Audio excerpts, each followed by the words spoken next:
প্রিয় বন্ধুরা, রূপান্তরের সত্য অনুষ্ঠানে আপনাদের সবাইকে স্বাগত জানাচ্ছি। আজকে আমাদের সাথে স্টুডিওতে উপস্থিত আছেন অ্যাডভোকেট সুমন কুমার রায়। তার অনেকগুলো পরিচয় আছে। তিনি পেশায় একজন আইনজীবী, সাথে তিনি অন্যতম প্রতিনিধি বাংলাদেশ সম্মিলিত সনাতনী জাগরণ জোট, অন্যতম প্রতিষ্ঠাতা ও সাধারণ সম্পাদক বাংলাদেশ হিন্দু পরিষদ, এবং প্রতিষ্ঠাতা সাধারণ সম্পাদক Bangladesh Sanatan party BSP. Advocate Suman Kumar Roy, আপনাকে স্বাগত। আপনাকে স্বাগত। আপনি নিশ্চয়ই শুনেছেন যে এই যে ভারতে পরশুদিন রবিবার এসেছিলেন আমেরিকার গোয়েন্দা প্রধান তুলসী গ্যাবার্ড।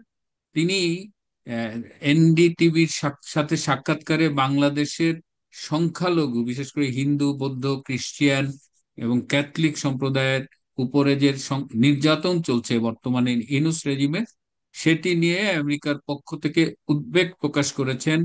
এবং তার তাৎক্ষণিকভাবে বাংলাদেশ সরকারের পক্ষ থেকে একটি বিবৃতি দিয়ে তুলসী গ্যাবার্ডের এই বক্তব্যকে ভিত্তিহীন এবং বিভ্রান্তিকর বলেছে। তো আপনি যেহেতু সংখ্যালঘুদের নেতা এবং বাংলাদেশে অনেকদিন ধরে কাজ করছেন, বাংলাদেশে আছেন এবং এই সময় অত্যন্ত সাহসের সাথে কথা বলছেন, তো আপনার কাছে আমরা জানতে চাচ্ছি আসলে বাংলাদেশের বাস্তব পরিস্থিতি কি। একদিকে সরকার অস্বীকার করছে, আরেকদিকে তুলসী গ্যাবার্ডের মতো অত্যন্ত প্রভাবশালী একজন এই নির্যাতনের অভিযোগ তুলছে। আমাদের অস্ট্রেলিয়ার পার্লামেন্টেও কিন্তু একজন পার্লামেন্টেরিয়ান, একজন এমপি এই অভিযোগ আরো কয়েক মাস আগেই তুলেছিল। আপনার বক্তব্য শুনতে চাই। ধন্যবাদ আপনাকে আহ, আমাকে আমন্ত্রণ জানানোর জন্য। তো এই বিষয়টা আপনি দেখবেন যে এটা বাংলাদেশের একটা মানে চিরচারিত কালচার, যে সবসময় যখন বাংলাদেশের সংখ্যালঘুদের উপরে অত্যাচার নির্যাতন হয় বা সরকারের পক্ষ সবসময় জন্য যেই সরকারে থাকুক না কেন, সবসময়ের জন্য সেই বিষয়টাকে উপেক্ষা করে যায় এবং তারা সেটাকে বলে যে না, বাংলাদেশে কোনো কিছুই হচ্ছে না।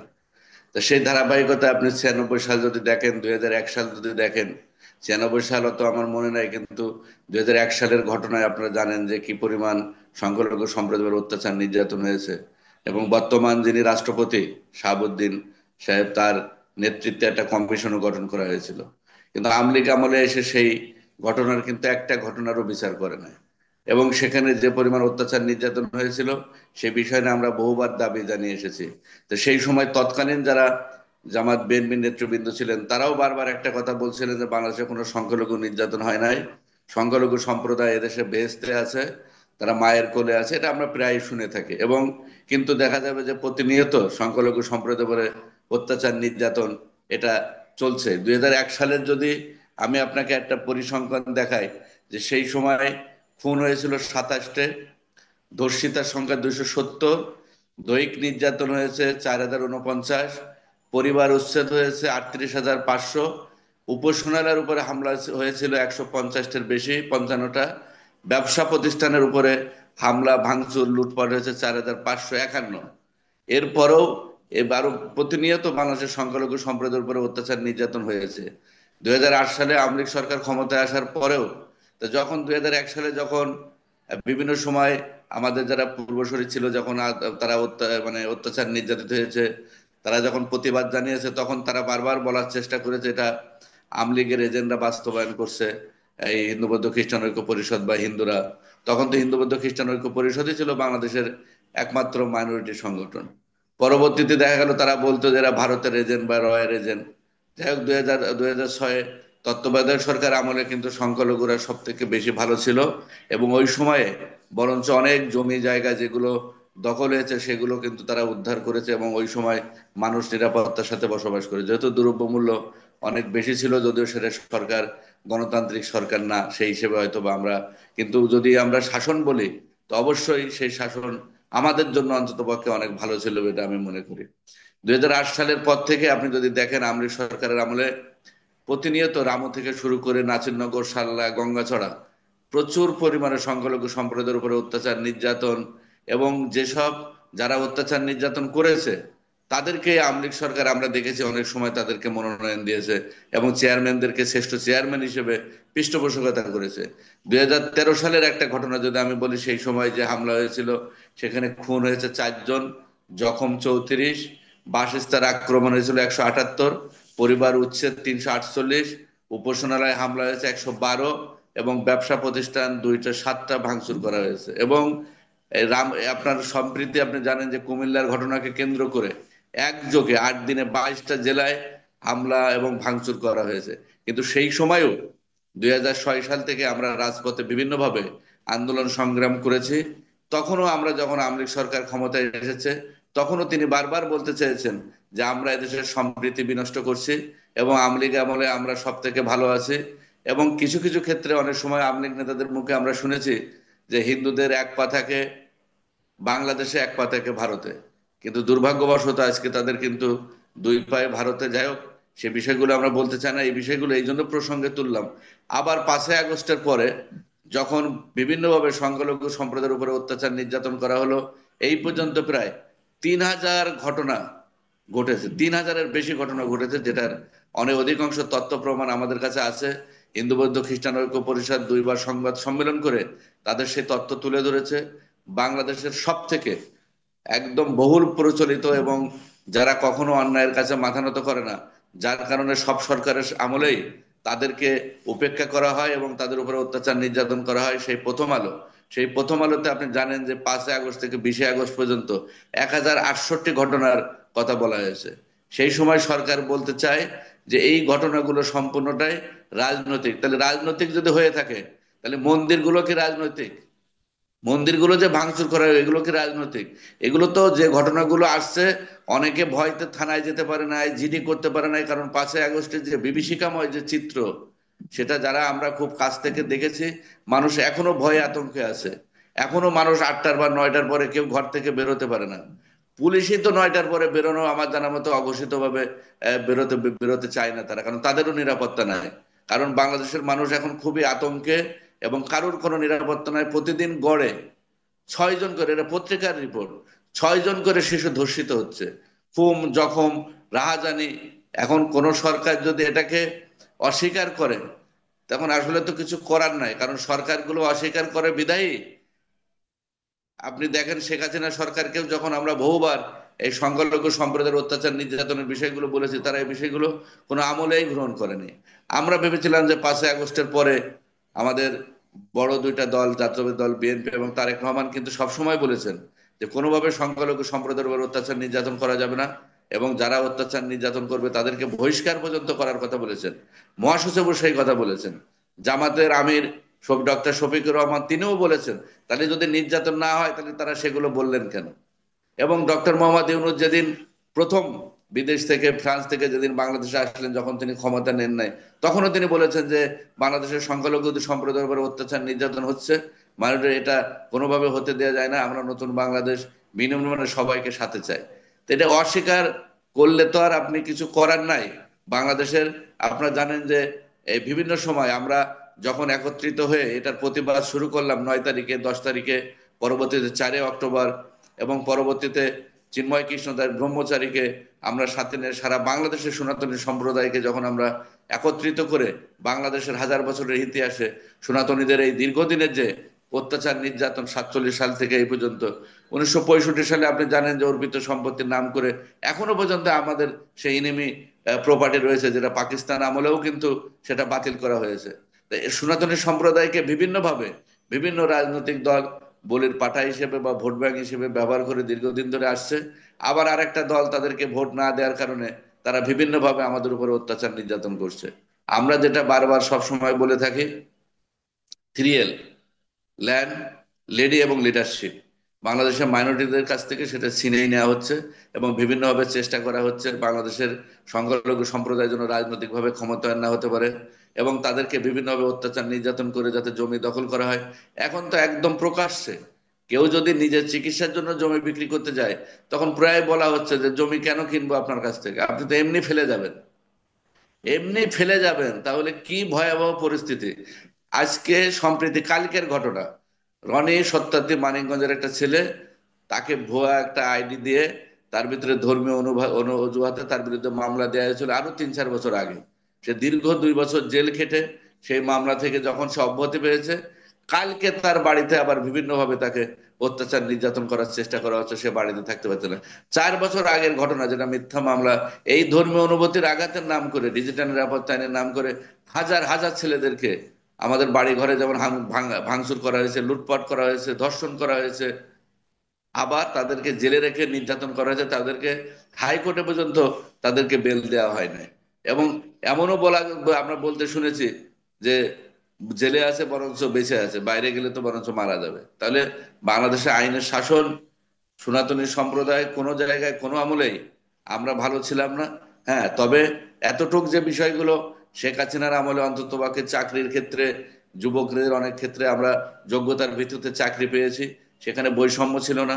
অন্ততপক্ষে 999-এ ফোন দিলে পুলিশ পাওয়া গেছে।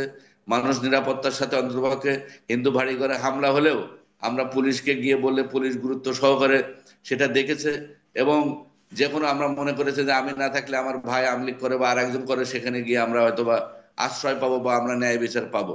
যেমন বিএনপির আমলেও যারা আমাদের মাইনরিটির নেতৃত্ব দিয়ে, আমরা মনে করি যে না, আমাদের এই দুঃসময়ে সংখ্যালঘুদের যারা নেতা, যারা নেতৃত্ব দিচ্ছেন, তারা আমাদেরকে পাশে থাকবে।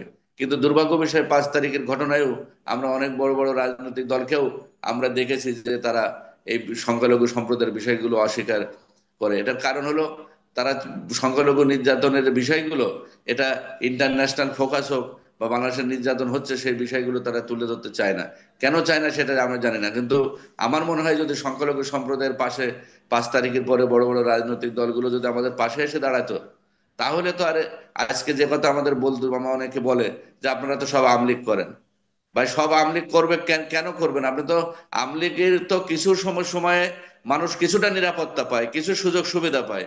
তা আপনারা তো সেগুলো যদি না দেন, আপনারা যদি আমাদেরকে বুকে টেনে না নেন, আপনারা যদি আমাদেরকে ভালোবাসা না দেন, তাহলে কিভাবে আপনাদের মানুষ ভোট দিবে? তা সেই জায়গায় তো রাজনীতিবিদদের আমি বলবো যে দায়িত্বশীল ভাবে আরো আচরণ করা উচিত। নির্যাতনের বিষয়গুলো স্বীকার করে, সেগুলো অস্বীকার না করে, সুষ্ঠু তদন্ত করে যারা এর সাথে জড়িত তাদের দৃষ্টান্তমূলক শাস্তির ব্যবস্থা করা উচিত। এবং সেই জন্য আপনারা জানেন যে আমরা 9 তারিখে 8 দফা একটা দাবি দিয়েছি। সেখানে আমাদের প্রথম দাবি ছিল যে 2001 সাল থেকে 24 সাল পর্যন্ত সংখ্যালঘু সম্প্রদায়ের উপরে সংগঠিত অত্যাচার নির্যাতনের সুষ্ঠু তদন্ত সাপেক্ষে অথবা বিচার বিভাগীয় বা আন্তর্জাতিক তদন্ত সাপেক্ষে তাদের বিচার করা, যারা দোষী তাদের দৃষ্টান্তমূলক শাস্তি, এবং যারা ক্ষতিগ্রস্ত হয়েছে তাদের পুনর্বাসন করা। সরকারের পক্ষ থেকে আমাদের একাধিক মিটিং হয়েছে, তারা সেই বিষয়গুলো স্বীকারও করেছে, কিন্তু পরবর্তীতে তারা সেটা অস্বীকার করছে যে না, এরকম কোনো কিছু ঘটে না। তা যাই হোক, আমরা বিভিন্ন সরকারের বিভিন্ন প্রেস উইংকে দেখছি যে তারা অস্বীকার করে যাচ্ছে। আমি মনে করি যে অস্বীকার করেই ধামা চাপা দিয়ে, শাক দিয়ে তো আর মাছ ঢাকা যায় না। সত্য এক সময়, সব সময় জন্য সত্য উন্মোচিত হবে।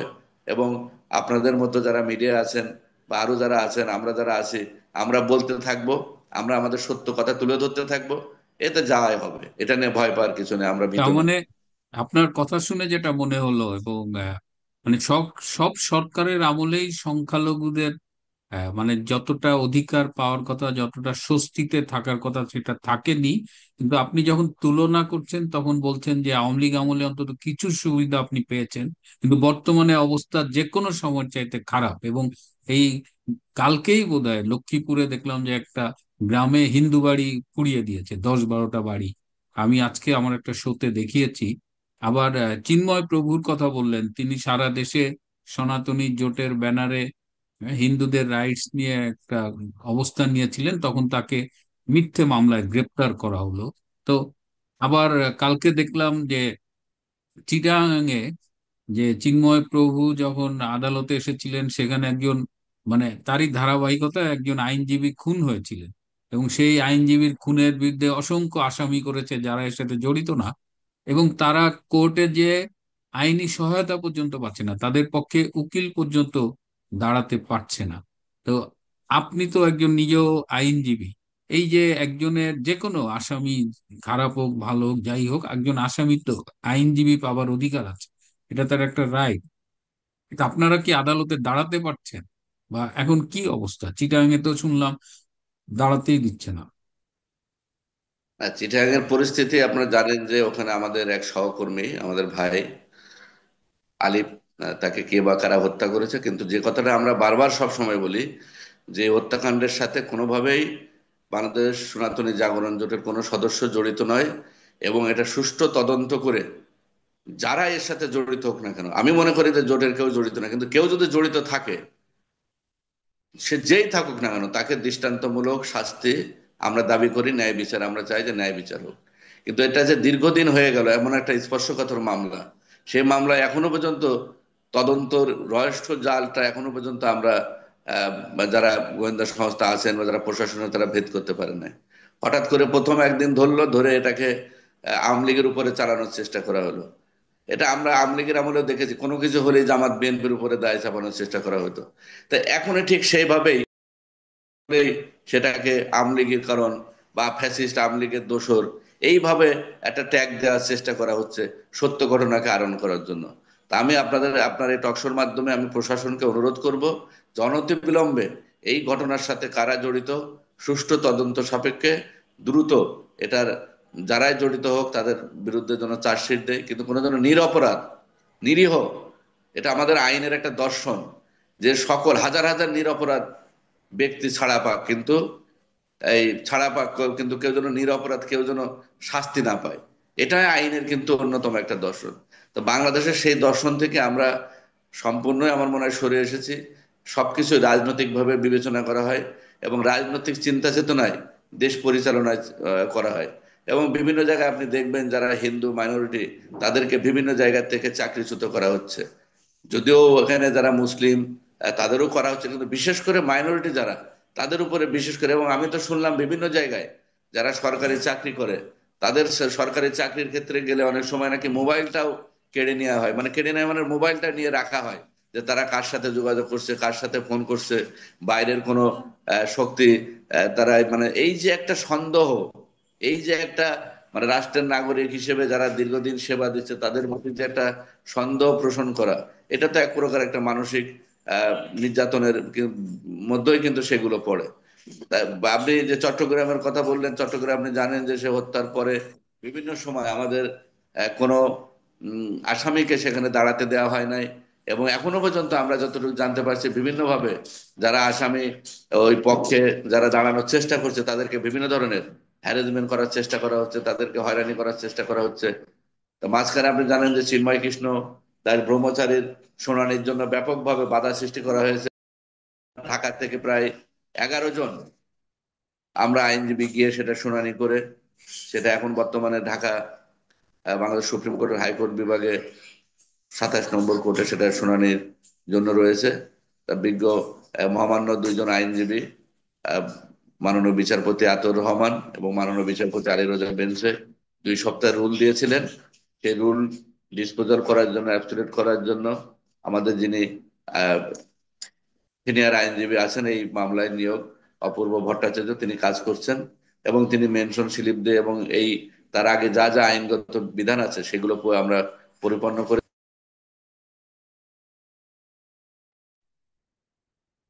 এই আমাদের সেই কোর্টের শুনানি করা হয়েছে, যে দ্রুত এই মামলা যাতে শুনানি করা হয়, কারণ তিনি খুবই অসুস্থ আছেন। গতকাল তার মা ফোন করে খুবই কান্নাকাটি করছিলেন, এবং কারণ সে খুবই অসুস্থ, তার ডায়াবেটিস আছে এবং সে একজন নিরপরাধ, তার কোনো দোষ নেই, তার একটাই দোষ, সেটা হলো হাজার বছর ধরে অত্যাচারিত নির্যাতিত সনাতনী সম্প্রদায়কে তিনি এক কাতারে নিয়ে আসতে পারছেন, এক ব্যানারে নিয়ে আসতে পারছেন তার নেতৃত্বে। এটাই তার দোষ, এবং সেই কারণেই তাকে আজকে জেলে রাখা হয়েছে। এবং যে মামলায় তাকে জেলে জেলে রাখা হয়েছে, রাষ্ট্রদ্রোহ মামলায়, আপনি জানেন রাষ্ট্রদ্রোহ মামলা করতে গেলে কোনো ব্যক্তি কখনো কোনো মামলা করতে পারে না। এই মামলা করতে হলে সরকারের অনুমতি লাগবে, আগে অনুমতি নিতে হবে, তারপরে মামলা করতে হবে। কিন্তু এই মামলা কোনো অনুমতি ছাড়াই করা হয়েছে, এবং একজন ব্যক্তি সেই মামলা করেছেন, যে মামলার কোনো আইনগত ভিত্তি নাই এবং আইনগত ত্রুটি রয়েছে। অতএব এটার মধ্য দিয়ে বোঝা যায় যে আজ বর্তমান সরকার সনাতনী সম্প্রদায়ের যে শান্তিপূর্ণ আন্দোলন, এই আন্দোলনকে তারা ভয় পায়। এবং বিভিন্নভাবে আমরা যাতে ঐক্যবদ্ধ হতে না পারি, আমরা যাতে রাজনৈতিকভাবে সচেতন না হতে পারি, আমরা যেন আমাদের অধিকারের কথা না বলতে পারি, যেটা ডক্টর ইউনূস মহোদয় বলেছিলেন যখন তার বিরুদ্ধে মামলা হয়েছিল। তিনি বলেছিলেন যে আমি যদি কোনো কারণে এই সরকারের আসি বা আমি যদি সরকারে থাকি, বা তারপরেও যখন উনি ক্ষমতায় নিয়েছিলেন যে বাক স্বাধীনতা, বাংলাদেশের মানুষ বাক স্বাধীনতা পাবে, কিন্তু এখন আমরা তো দেখছি যে তার সময়ে সব থেকে বেশি বাক স্বাধীনতা রোধ করা হচ্ছে, মানুষকে কথা বলতে দেওয়া হচ্ছে না, বিভিন্ন ভাবে যারাই কথা বলছে তাদেরকে কণ্ঠরোধ করার চেষ্টা করা হচ্ছে। তো সেই জায়গা থেকে আমি মোহাম্মদ ইউনূস, উনি শান্তিতে নোবেল বিজয়ী, আমাদের গর্ব, আমাদের অহংকার, আমি তাকে অনুরোধ করব যে আমরা অবশ্যই সরকারের সাথে আছি। আমরা কোনো দেশের এজেন্ডা বাস্তবায়ন করতে চাই না, কোনো রাজনৈতিক দলের এজেন্ডা বাস্তবায়ন করার আমাদের উদ্দেশ্য না। আমাদের উদ্দেশ্য একটাই, সারা বাংলাদেশের সনাতনী সম্প্রদায়কে ঐক্যবদ্ধ করে আমাদের যে দীর্ঘদিনের বঞ্চিত, লাঞ্ছিত যে আমরা হয়েছে, সেই নির্যাতন জায়গা থেকে আমাদের মুক্তি এবং আমাদের সামাজিক এবং রাজনৈতিক অধিকার প্রতিষ্ঠা করা। সেই জন্য আমরা বলেছি যে সংখ্যালঘু সম্প্রদায়ের জন্য অনতিবিলম্বে সুরক্ষা আইনের কথা আমরা বলেছি। আমরা বিভিন্ন সময় এর আগে পৃথক নির্বাচনের কথাও আমরা বলেছিলাম, কিন্তু যদিও 8 দফাতে আমরা পৃথক নির্বাচনের বিষয়টাকে সন্নিবেশিত করি নাই, কারণ এই অন্তর্বর্তী সরকারের তো আর চাইলেও অনেক কিছু করতে পারবে না।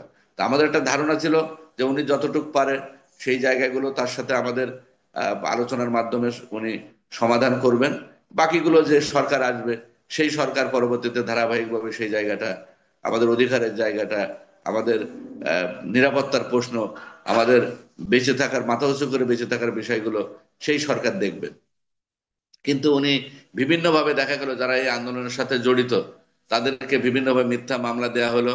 এবং যারা যারা এই আন্দোলন করছেন, শান্তিপূর্ণ আন্দোলন, আমাদের কোনো আন্দোলনে একটা গাড়িও ভাঙচুর করা হয় নাই, আমাদের কোনো আন্দোলনে একজন রিক্সাওয়ালাও বলতে পারবো না যে আমাদের দ্বারা ক্ষতিগ্রস্ত হয়েছে।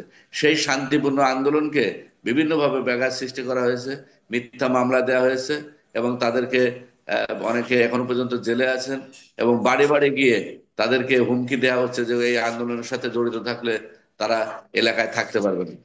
এই যে বিষয়গুলো, এটা তো খুবই ভীতিকর এবং খুবই মর্মান্তিক। এবং আমরা চাই যে বাংলাদেশে আমাদের এটা সাংবিধানিক অধিকার, সভা সমাবেশ করা, সংগঠন করা, এটা তো সাংবিধানিক অধিকার।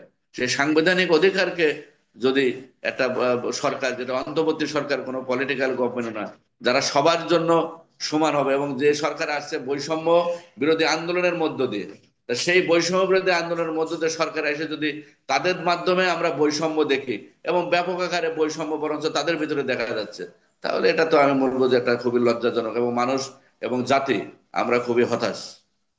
হ্যাঁ, ধন্যবাদ অ্যাডভোকেট সুমন কুমার রায়। আপনি হ্যাঁ, অনেক কথা বললেন খুব অল্প সময়ের মধ্যে। তো আপনাকে অনেক ধন্যবাদ। এবং যেটা অস্বীকার করেছে গতকাল প্রেস রিলিজ দিয়ে ইউনূস সরকারের পক্ষ থেকে, আপনার কথায় বোঝাই যাচ্ছে যে তুলসী গ্যাবার্ড যে অভিযোগটা এনেছেন, যে উদ্বেগটা জানিয়েছেন, সেটাই বাংলাদেশের বর্তমান অবস্থা। এবং সংখ্যালঘু নির্যাতন বর্তমানে ভয়াবহ পর্যায়ে পৌঁছেছে। এবং ডক্টর ইউনূস যে আশাবাদ, যে বৈষম্য মুক্ত বাংলাদেশের কথা বলেছিলেন, কিন্তু কাজে তার কোনো মিল পাওয়া যাচ্ছে না। তো আমরা এটির তীব্র নিন্দা জানাই। এবং সংখ্যালঘু বলে আসলে কোনো শব্দই থাকা উচিত না, সবাই একটা দেশের মানুষ। তারপরেও এই সংখ্যালঘুদের আমি মনে করি যে অনেক বেশি ভালো থাকার ব্যবস্থা করা উচিত। এবং আমি যে কথা বলছি অস্ট্রেলিয়ার থেকে, এই দেশে আমিও এক ধরনের সংখ্যালঘু। বা আমি যখন ভারতে পড়াশোনা করতাম, সেখানে আমিও সংখ্যালঘু ছিলাম। এবং সংখ্যালঘুর একটা মনস্তাত্ত্বিক বেদনা কিন্তু কাজ করেই। আপনি যত নিরাপদ সমাজে বাস করেন, কিন্তু বাংলাদেশে এটা এখন এক্সট্রিম লেভেলে পৌঁছে গেছে। আমরা চাই যে এই অবস্থার একটা অবসান হোক, এবং বাংলাদেশে সবাই মিলে, সব ধর্মের মানুষ মিলে, কারণ বাংলাদেশটা অসাম্প্রদায়িক চেতনার মধ্য দিয়ে কিন্তু সৃষ্টি হয়েছিল। এই দেশের জন্মই অসাম্প্রদায়িক চেতনার মধ্য দিয়ে। তো সব আপনাকে অনেক ধন্যবাদ। এবং আমরা আশা করি যে ডক্টর ইউনূস সম্প্রীতি। যে এই সত্যকে অস্বীকার করার যে প্রবণতা, সেটি থাকবে না, এবং অচিরেই আপনাদের এই দুঃসময় কেটে যাবে। ধন্যবাদ আপনাকে। আপনি জানেন যে মাজারের বিষয়ে, মাজারেও প্রায় 134টা মাজার ভাঙচুর করা হয়েছে, সেটাও পরবর্তীতে অস্বীকার করা হয়েছিল, পরবর্তীতে কিছু স্বীকার করা হয়েছে। তো এটা তো অস্বীকার করে তো আর আপনি আহ, কি বলবো, কিছু বলার প্রবলেম নাই। সলভ আমরা মনে করা করি যাবে না, অস্বীকার করলে তো আর প্রবলেম মিথ্যে হয়ে যাবে না, সলভও করা যাবে না। তো তাদের বিরুদ্ধে আপনি কঠোর হস্তে ব্যবস্থা নিতে হবে, তাহলেই যে বৈষম্য বিরোধী যে আন্দোলনের যে ত্যাগ, সেই ত্যাগের বরঞ্চ মানুষ আরো শ্রদ্ধার সাথে স্মরণ করবে। না হলে মানুষ তো এখন এই জুলাই গণহত্যার বুকে এখন অন্যভাবে নিচ্ছে। আর এটার কারণ তো আর জুলাই যারা ত্যাগ করছে তাদের দোষ না। আজকে যে সরকার পরবর্তীতে ক্ষমতা নিয়েছে তাদের ব্যর্থতার কারণে আজকে জুলাই যে মানে যে জুলাই যে অভ্যুত্থান, সে বা যেভাবে আমরা বলি না কেন, সে যাই হোক না কেন, কিন্তু সেটাই যারা রক্ত দিয়েছে তাদেরকে তো মানুষ এখন অন্য অন্য দৃষ্টিতে দেখছে।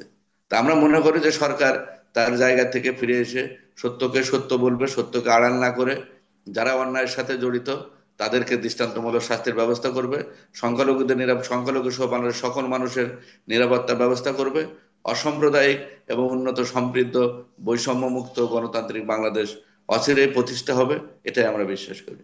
জি, আপনাকে অনেক ধন্যবাদ প্রিয় বন্ধুরা। আমরা কথা বললাম অ্যাডভোকেট সুমনের সাথে এবং তিনি অনেক তথ্য দিলেন, অনেক বেদনার কথা বললেন। আমরা চাই একটি সম্প্রীতির বাংলাদেশ, শান্তির বাংলাদেশ। সবাই ভালো থাকবেন, সবাইকে অনেক অনেক ধন্যবাদ। নমস্কার।